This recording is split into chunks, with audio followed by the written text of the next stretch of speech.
Right. Well, good afternoon, everyone. Thank you so much for joining us today. We're so excited to be here with our special guest, Jeff Zealley, today. What I'll go ahead and do is I'm going to just start with some quick housekeeping. So first of all, this is going to be an interactive session. So we highly encourage participation. Please go ahead and answer the poll questions, drop your questions in the chat. And my associate Marlena is here today to go ahead and help with the poll questions and the chat questions. So as we're going along, she will be interjecting as those questions come through. A special note for Montana Funeral Director Association members, please make sure to go ahead and email your license number to Terry so you can get a continuing education credit. And then South Dakota Funeral Director Association members, as well as any other members who are trying to get continuing education credits, go ahead and check with your association. For South Dakota, I am very happy to provide a certificate of completion. So without much more ado, we have Professor Jeff Zealley with us today. So welcome, Jeff. We're so happy to have you here. Thank you. Glad to be here. Well, thank you for joining us. And I'm thinking I would like to go ahead and just kind of get started with talking about, your journey in the profession. What got you interested in ethics in particular? It's a topic, we don't discuss a whole lot in the profession, but a very important one. So I'd love to hear what you have to share with us today. All right. I've been a licensed funeral director in Balmer for, I guess, about 30 years now. I went to mortuary school in Cincinnati and then did my internship in Virginia. I worked in Virginia, Idaho, Montana, Wyoming, and Utah. I currently serve on the Utah Board of Funeral Service, and I am a full-time professor at Salt Lake Community College with the Mortuary Science program, and also teach medical ethics here as well. And since 2002, I've been a member of DMORT. I have an MBA from the University of Utah and a Master's of Bioethics from Ohio State University. And then on the personal side, married, 4 kids, 5 grandkids, well, 4, it'll be 5 in 2 weeks from yesterday is when is the predicted date. I love World War II history. I'm an avid tombstone tourist. Anywhere I go, for whatever reason, I always look up what cemeteries there are that might be interesting to visit. Also love Cajun cooking, love Cajun food and traveling. So, and as far as my journey into ethics, probably really started when I started teaching the bioethics or medical ethics at Salt Lake Community College.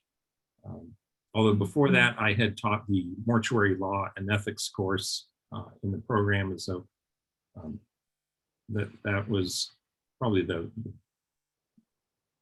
base introduction into it or fascination. But then when I started teaching the medical ethics, I just became fascinated with it. So.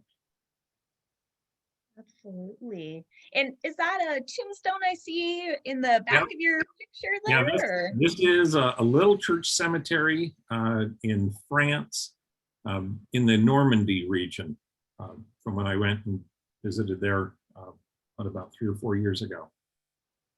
Wow. So a little town called Bayeux, or this is outside of Bayeux. So. Wow, well, that's beautiful. And I think I saw it said you're is it taphophile? How do you pronounce that? Taphophile. So taphophile is the word for someone who's fascinated with cemeteries and headstones and whatnot. Gotcha. Oh, well, that's very neat. And I do see today, again, it's going to be a discussion, obviously not a lecture. And again, we do encourage your participation. Really appreciate just some of the scenarios we're going to talk about, and hopefully people are willing to share some of their personal experience as well.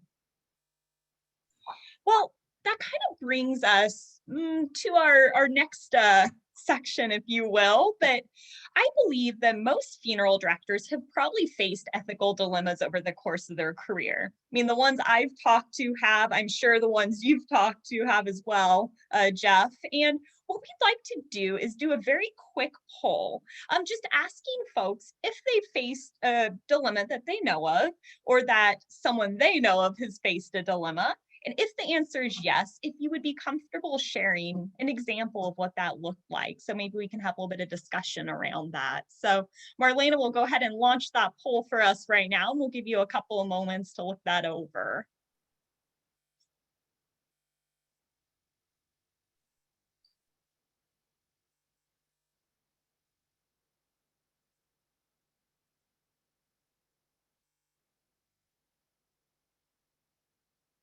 Looks like we've got, we're getting some more. We're getting 50% of the attendees. Oh, it's going up and up. So we'll wait a little bit longer. 81%.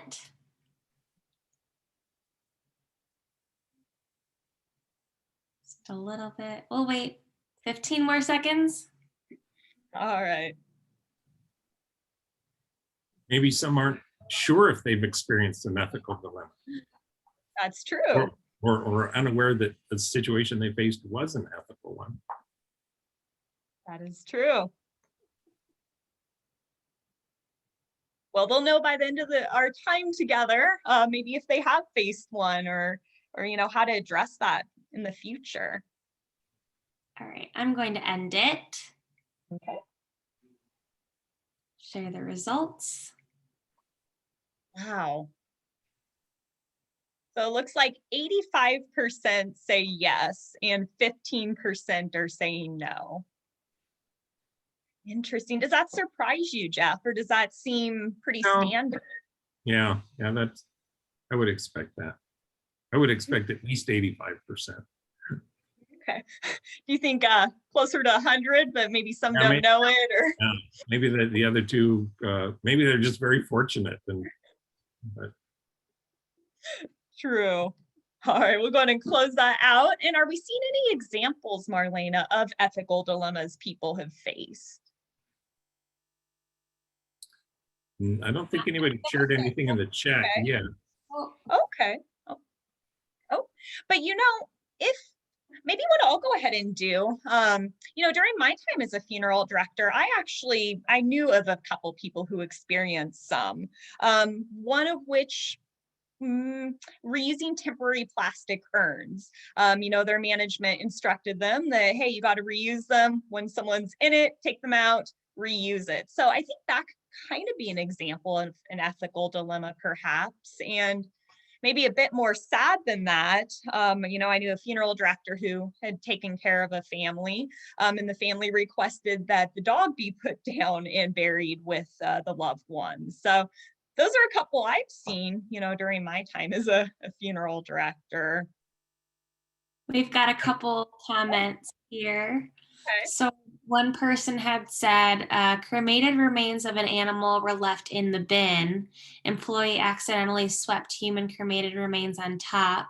The employee notified their manager, who sorted the cremated remains based on one set being hot and one not.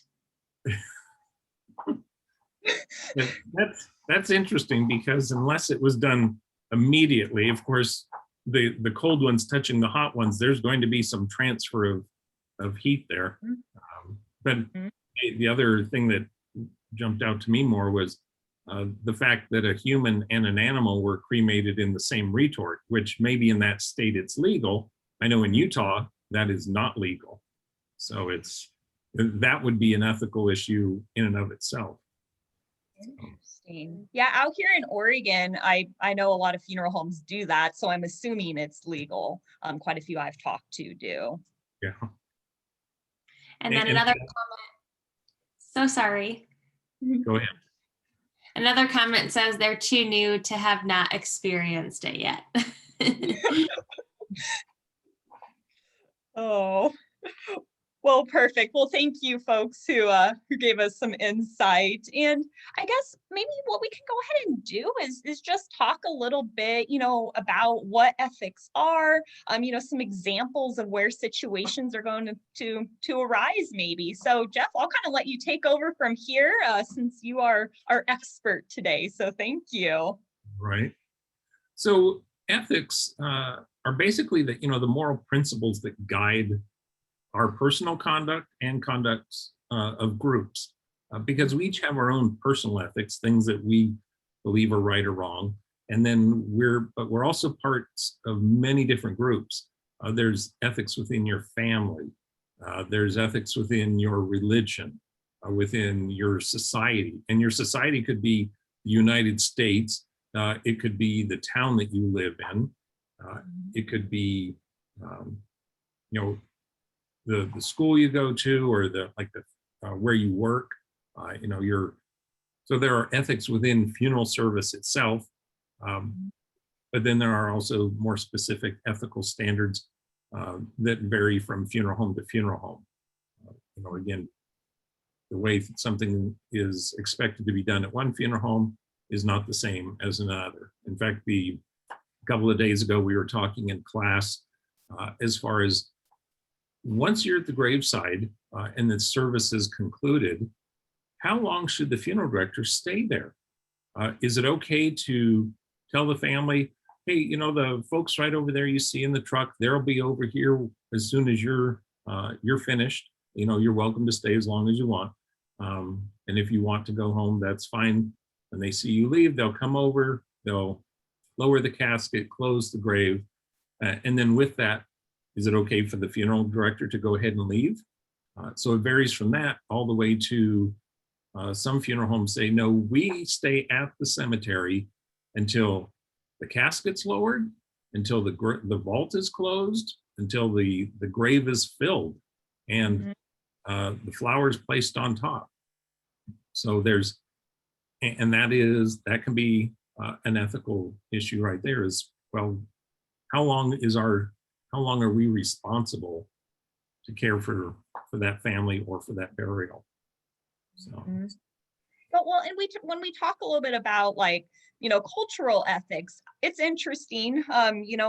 Over the course of my career, I've been able to serve quite a few families of different, faiths and whatnot. And it is just interesting to see the way different cultures handle it. In India and Thailand, they, usually cremate on a funeral pyre is my understanding. And, here it's kind of frowned upon. Or some places. There's one open air crematory that I'm aware of in Colorado. Yes. But otherwise, yes, it's done in a retort.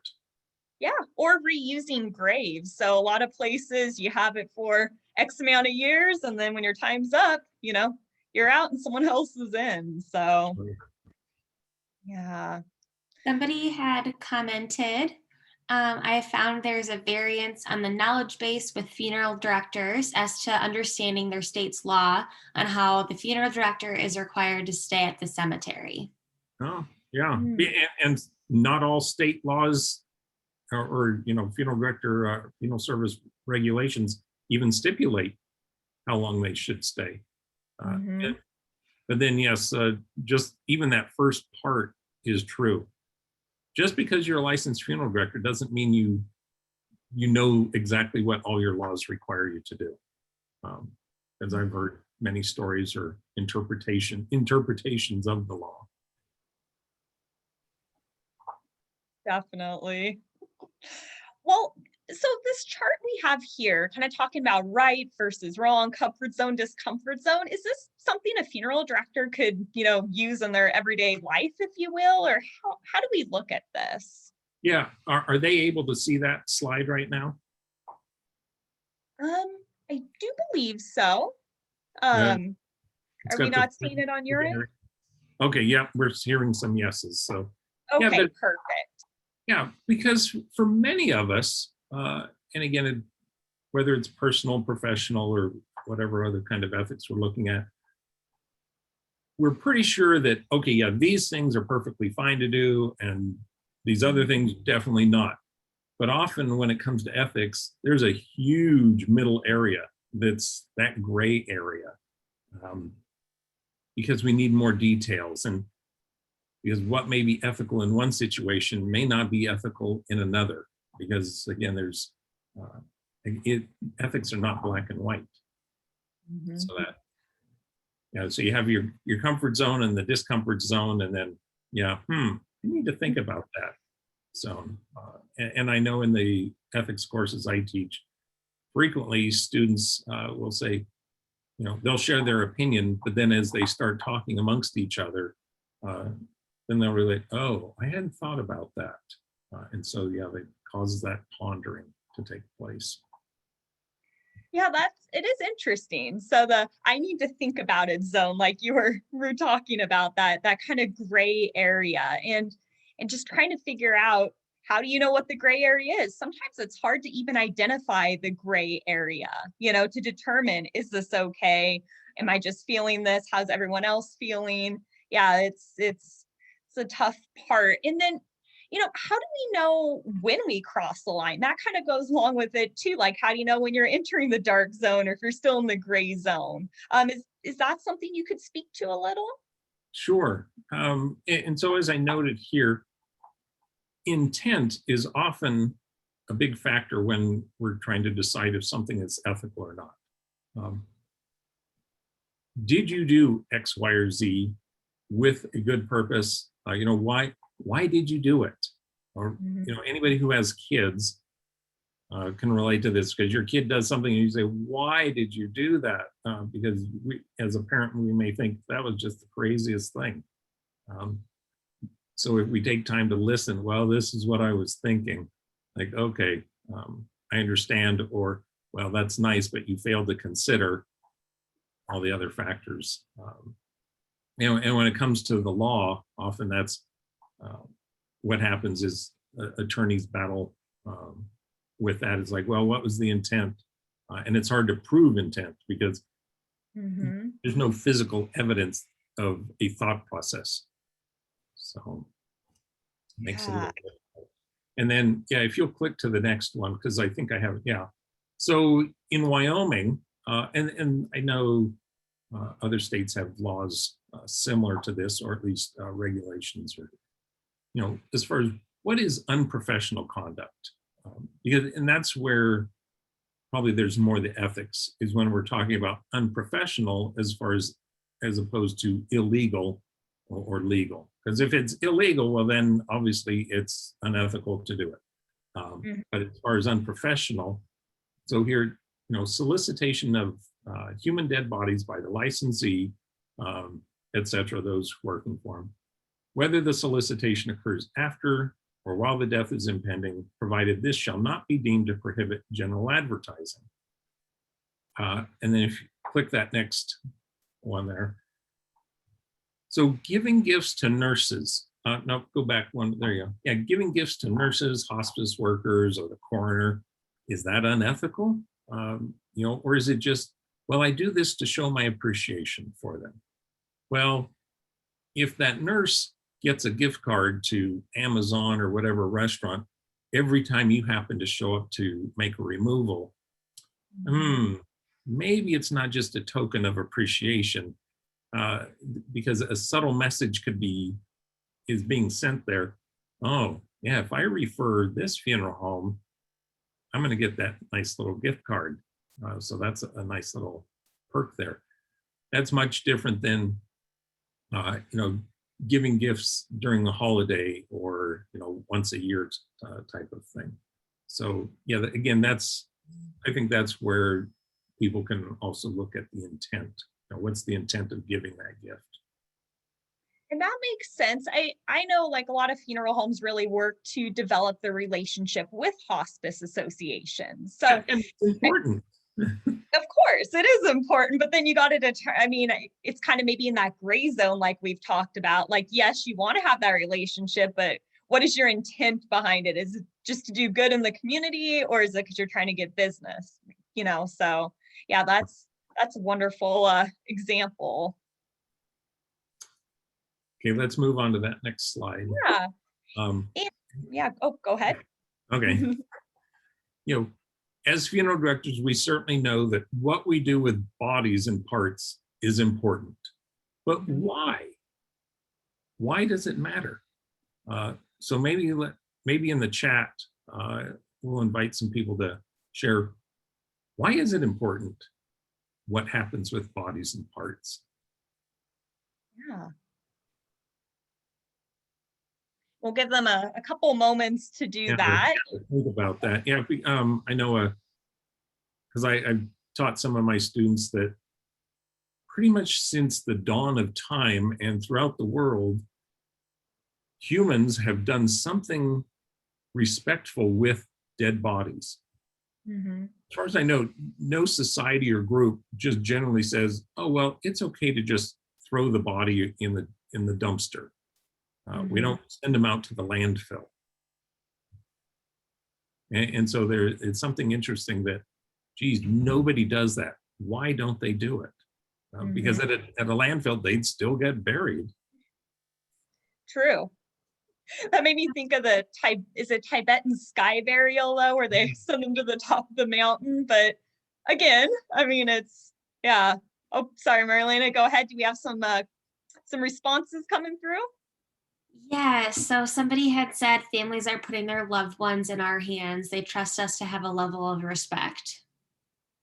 Yeah, so within our culture, and as I mentioned, pretty much every culture, there is a certain level of respect that is expected to be shown towards a dead body, because that body still represents who that person was. Absolutely. So that's kind of part of why, I mean, that's really is why it matters what we do with the body, because it still represents that person, whether it's burial, cremation, Tibetan sky burial, whatever you end up doing, it is important. Do we have some more coming through, Marlena? Yeah, so somebody else had said this is a real person. Everyone deserves dignity. To treat each like we would want our own parent to be treated as the best practice. Absolutely. Yeah. But then, and I'm sure some of our attendees have experienced this, where just because someone's related to us doesn't mean that all is lovely and that we're, holding hands all the time and we enjoy each other's company.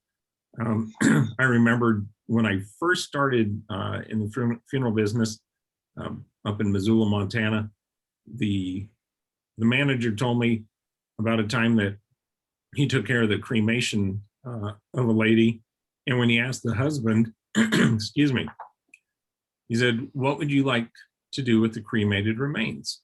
The husband said, "You can throw them in I think he said, "You can toss them down the toilet for all I care." Oh, Well, even though that's what the husband thought, that's not what the funeral director did.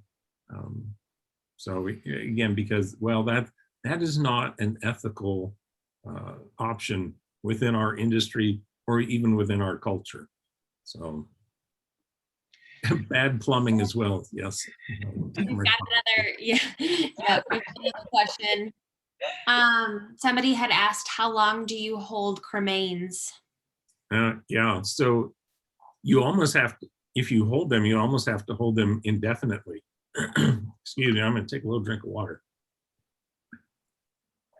I know at one funeral home that I worked at, they have the same problem that I think almost every funeral home in the United States has, and that's that, well, back in this closet, there's this huge collection of unclaimed cremated remains where families just never came in to pick them up. And so the funeral home decided, okay, we're going to go through all the records. I mean, fortunately, everything had names on them. And so they made an effort to contact every family member to notify them, just in case you didn't know, Uncle John is down here at the funeral home. And so would you like to come get him? And those that still remained unclaimed were then put, and because we had so many, they pretty much almost filled an air tray. And so then they took that air tray and put it in a mausoleum at one of the local cemeteries. And then, so we did the similar type of thing at another funeral home that I worked at. And so every year we kind of started doing that process is, okay, anything that's not claimed, we contact the family and tell them, you can come pick them up, or we can take them to, cemetery. We can scatter them. In Montana, it's legal for the funeral director to scatter them with the family's permission. But yeah, you can't throw them away. You have to do something with them and then keep record of where they are. Because if someone shows up in 15 years, you need to be able to answer that question of where are they? And it does happen, right? I mean, family members come years down the line like, hey, where's grandma? So yeah, Yeah. And so there's a question here. So what do you do in the case when they say throw them in the dumpster? I have this situation and the family won't pick them up. And so what you first have to do is look at what your state law allows you to do with unclaimed cremated remains. Perhaps, so hopefully your state has something with that. And if the family refuses and the state doesn't have something, then perhaps the funeral home goes to a cemetery and buys a niche or a grave and just buries them.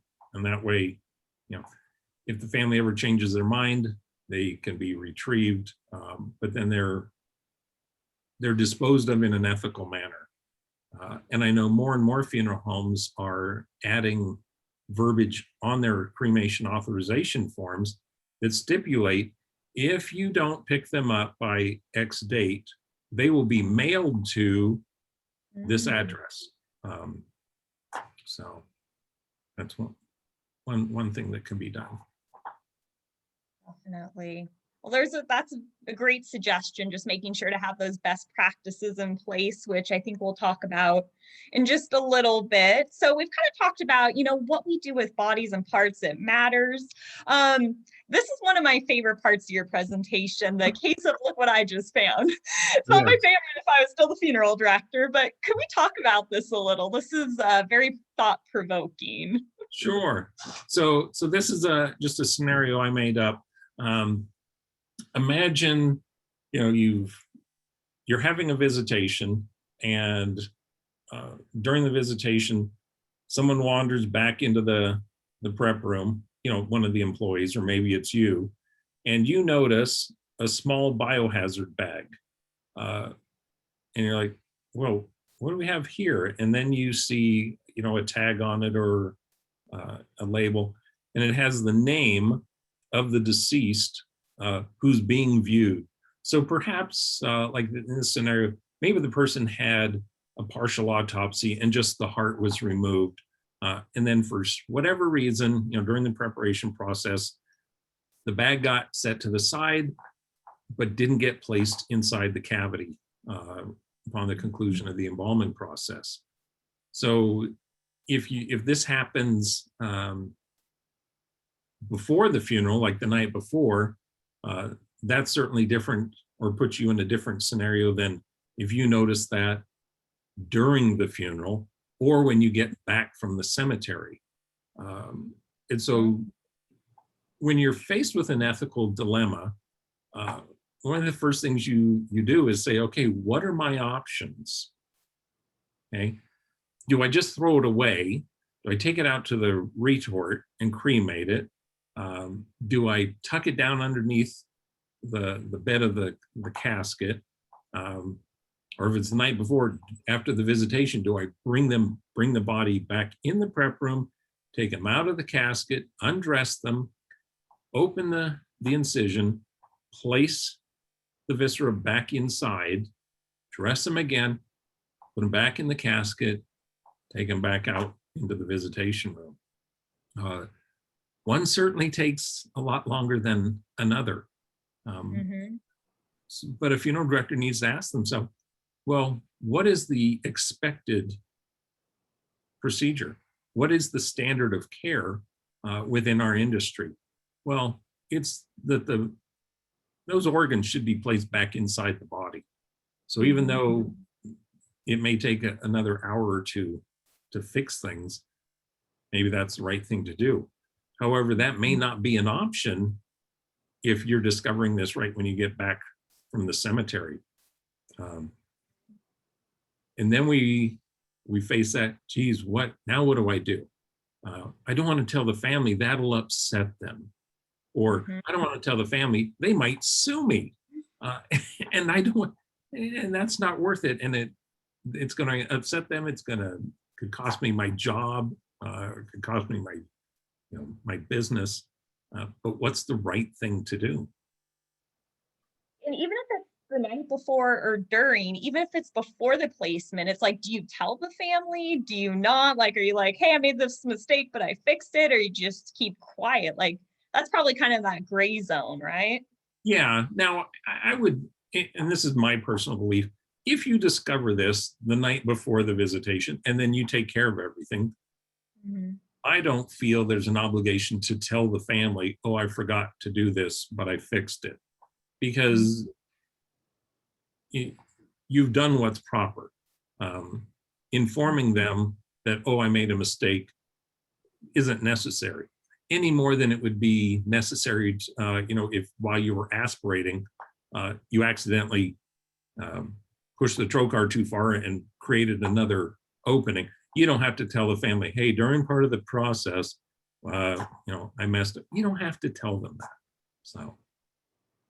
Gotcha.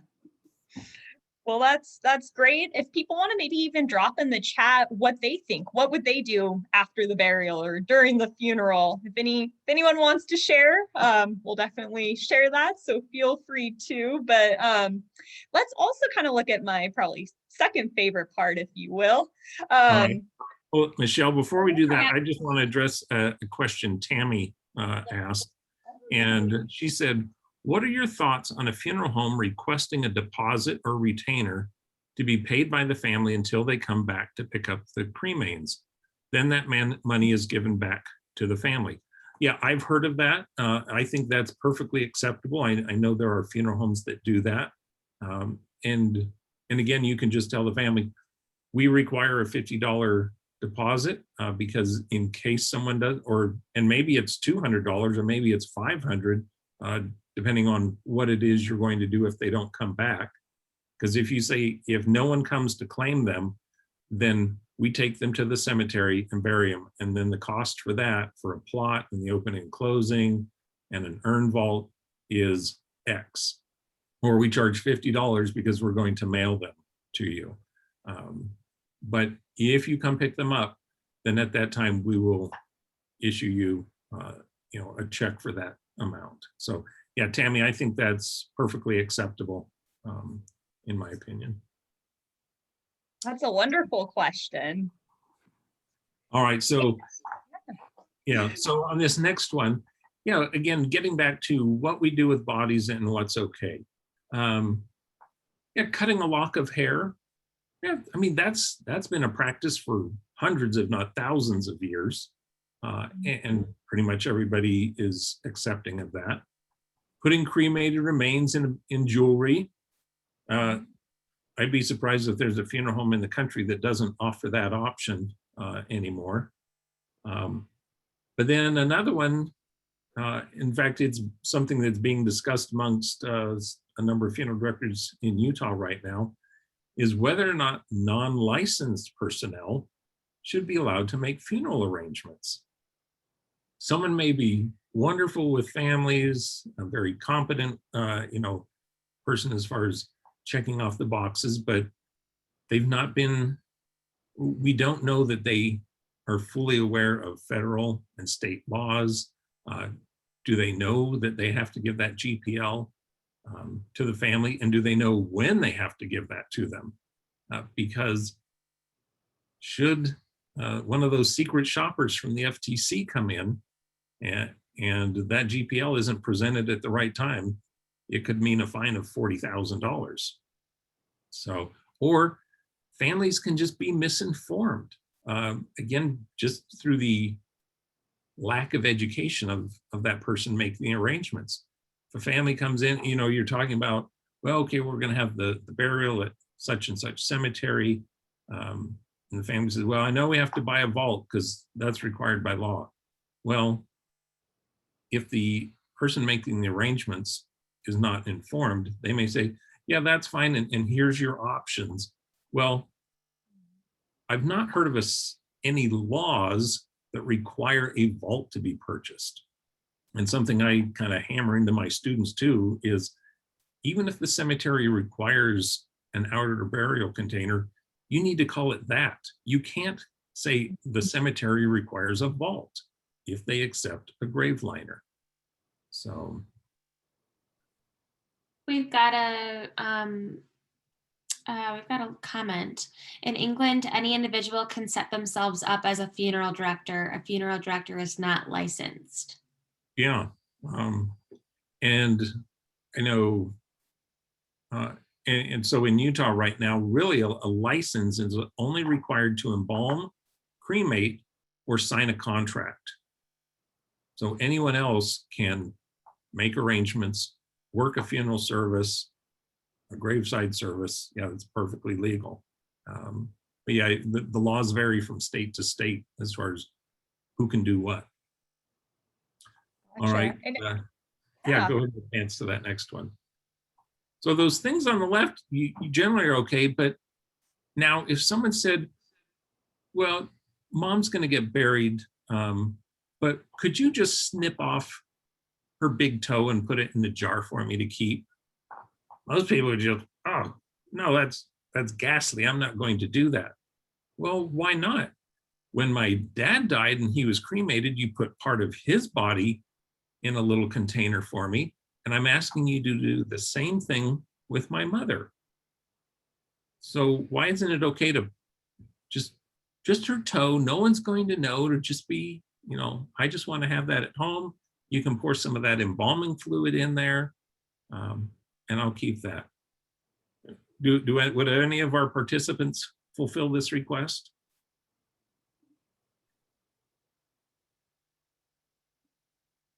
Or who wouldn't? Love to see any reactions there. You think it's 50-50, Jeff? No. Got a no. There's, yeah, I know, Tom. Good, Tom. No No. toe snippers. I'm not Bye. qualified to surgically remove a body part. Okay. Another no. All right. Yeah. So again, most people, and this isn't surprising, would not fulfill this request. Because also imagine what happens when this family says, "Oh yeah, I have my mom's toe in a jar." Oh really? Why is that? Oh well, because the funeral director did it for me. Oh, what funeral home is that? Yeah, not something you want being posted on social media. Definitely not. So if it's not toes, though, there are some other interesting things people ask to be removed. Is that right? That's right. So let's proceed. Most people, well, although I guess this is still something that funeral directors are learning about. But there's a company called Save My Ink Forever, and they preserve tattooed skin. They send a kit to the mortuary, and the funeral director, the embalmer, removes the tattooed skin. So Save My Ink, gives you the instructions. They'll walk you through the process. Then that tissue is sent to the company. It's processed and then framed. Tattoos are extremely popular in our culture today. They aren't just for the military and motorcycle gang members. It's pretty common. It's almost becoming more rare to find people without tattoos than with them. And if they had a lovely tattoo or one that was meant a lot to people, to someone in the family, they'd want to keep that. So again, is this much different than putting a little bit of cremated remains in a jar or in a piece of jewelry and wearing that? That's a good question. What if it's a little one versus a big one? Does that make a difference? Yeah, so let's go on, because you look at this and you think, oh, that's kind of nice. And so when I came up with this presentation, I called the company and talked to excuse me, their attorney and also, one of the COOs from there. Because I told him, I said, hey, I have questions about this. And the attorney said, I believe that consent and ethics generally work together. And that as long as all parties consent and the preservation process is done in a respectful manner, then the preservationist is working in an ethical manner. Okay. And then Kyle Sherwood said, we have done extensive research to ensure that we are not acting unethically. So that's okay. It's like, okay, if you're doing something in an ethical manner, does that make it ethical? Let's go to that next slide. And does consent make it ethical? Because we can go back to the husband who wanted his wife's cremated remains thrown in the trash or down the toilet. Mm-hmm. If he gave consent, does that make it okay? So, and does the way you do it make it ethical? Because it's one thing if I just had cremated remains, just toss the thing, out. Well, that's not very respectful. Well, what if I just set them down in the garbage can? I'm acting in an ethical manner. That's respectful. I didn't just make a basket with that temporary urn. Does that make it ethical? I don't think most people would.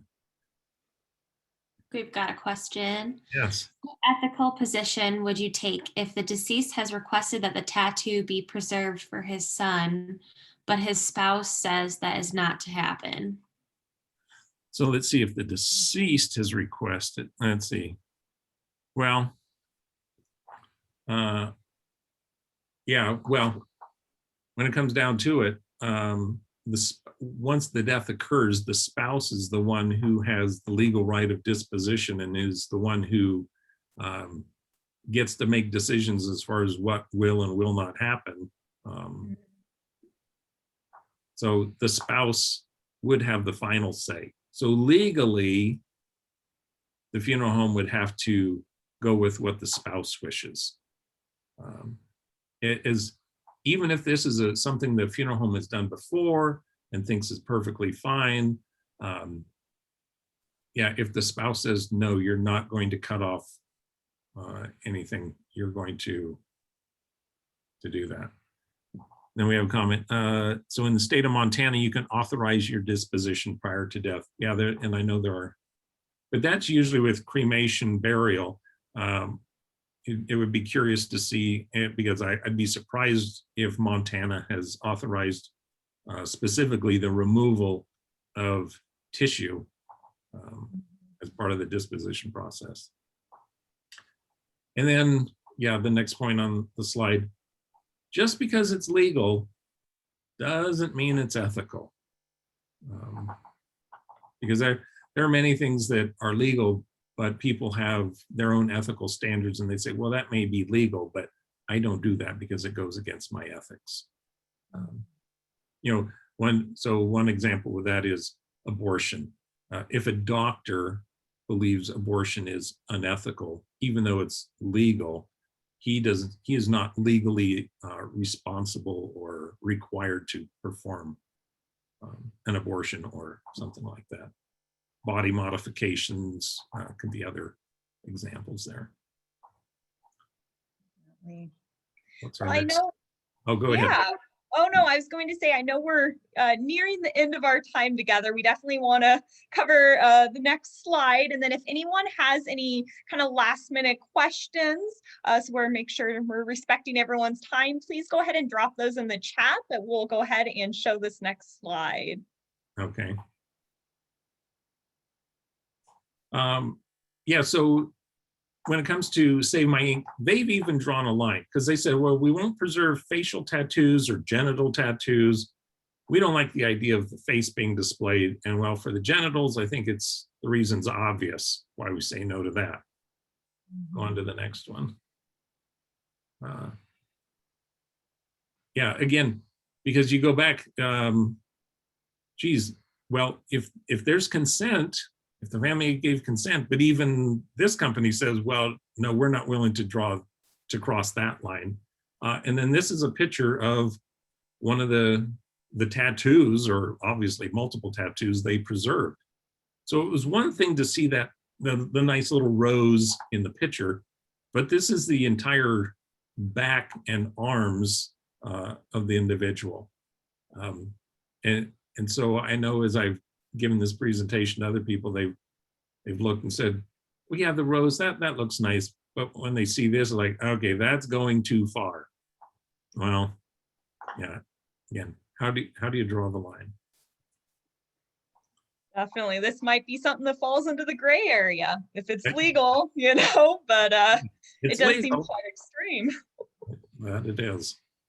Oh, well, do we have any other questions, Marlena? I know there's still so much we can talk about when it comes to ethics, and we would love to have Jeff on with us again. He has such valuable insight. But let's go ahead and maybe we can grab a couple more questions before we conclude our time together.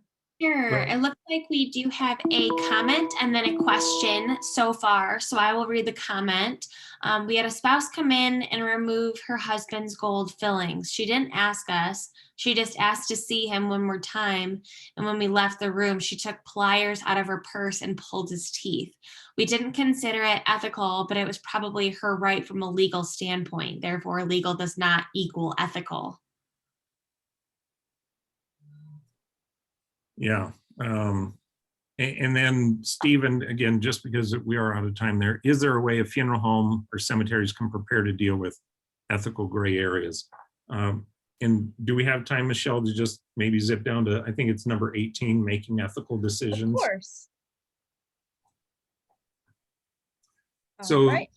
yeah.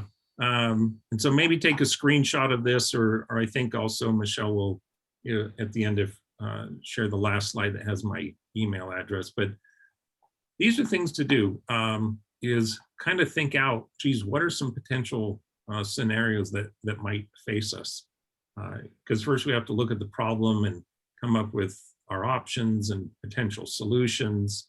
And when you're looking at options, you have to look at the risks and benefits of each one, and then make a decision. Well, okay, the pros outweigh the cons, or the cons outweigh the pros. Therefore, this is what we'll do in this situation. And then just that next slide.